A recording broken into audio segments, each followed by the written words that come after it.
আসসালামু আলাইকুম মেহেদী ভাই, কেমন আছেন? ওয়ালাইকুম আসসালাম। হামিদ ভাই ভালো আছেন? এই তো ভালো আছি। আপনি আমাকে কেন ডাকলেন?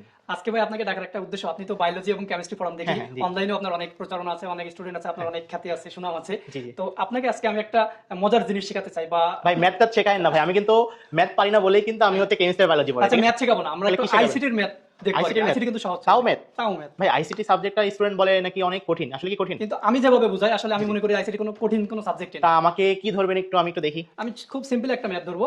দেখেন ভাইয়া, আমরা তো ছোটবেলা থেকে এক আর এক যোগে শিখে আসছি, তাই না? হ্যাঁ। তো আইসিটিতে যদি এক আর এক বাইনারিতে এটা যোগ করি, হ্যাঁ। তাহলে সেটা কত হয় কি বলতে পারবেন? ভাই 2 হয়। এক আর এক 2 হয়, হ্যাঁ। এটা কারেক্ট। কিন্তু আইসিটির ভাষা আসলে এক আর এক 0 হয়। কিভাবে ভাই? এটা তো চলুন একটু সলভ করি। শিখি নাই। হ্যাঁ, চলুন আমি আপনাকে একটু শেখাচ্ছি। ভাই এই জন্য কি কঠিন যে আমি একের এক 2 বললাম, আপনি বলতেছেন 0 হয়? হ্যাঁ, এক্স্যাক্টলি। এই জন্য কি আমাকে ম্যাথ ডাকতে শিখলেন জি, নাকি? জি। আচ্ছা অনেক দেখি। স্টুডেন্ট মনে করে যে না, এক আর এক তো 2 হওয়ার কথা, হ্যাঁ। কিন্তু আইসিটি তো হচ্ছে যে এক আর এক 0। জি, এটা জি। কিভাবে?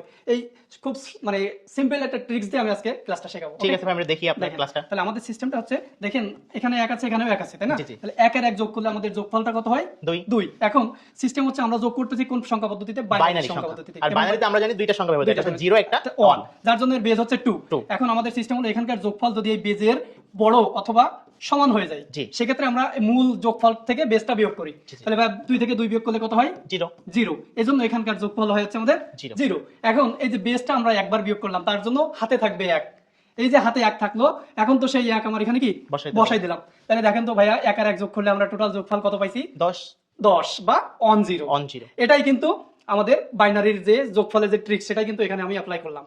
অনেক টিচাররা শেখায় সরাসরি এক আর এক যোগ করলে 10 হয়, কিন্তু আসলে এটা 10 না, 0 এবং 1। আমাদের যে বেসটা আমাকে দেখতে হবে যে আসলে কিসের সাথে তুলনা করতেছে। হ্যাঁ, তুলনা করতে। এর উপর ডিপেন্ড করে যখন আমি এখান থেকে বেসটা বসাবো তার হ্যাঁ। বড় বা সমান হবে কিনা এটা আমাকে দেখতে হবে। exactly। তারপরে হচ্ছে আমাকে এটা যোগ করব, এক আর এক যোগ করলে তখন দেখা যাচ্ছে আমার যে বেসটা আছে এখান থেকে বেস থেকে বেস বাদ দিলে তখন কত হচ্ছে এটা সেটা মানটা আমরা বসাতে বসবো। হবে। হ্যাঁ, ও এই জন্য এক থেকে আগে যোগ করলে 0 হচ্ছে। 0, এইবার হ্যাঁ, আমি শিখলাম। যোগফলটা, হ্যাঁ, এটাই। বুঝতে পারছি। আসলে তো আইসিটি তো সহজ। আসলেই সহজ জিনিস, কিন্তু স্টুডেন্টরা ভয় পায়। ভয় পাওয়ার আসলে কিছুই নাই।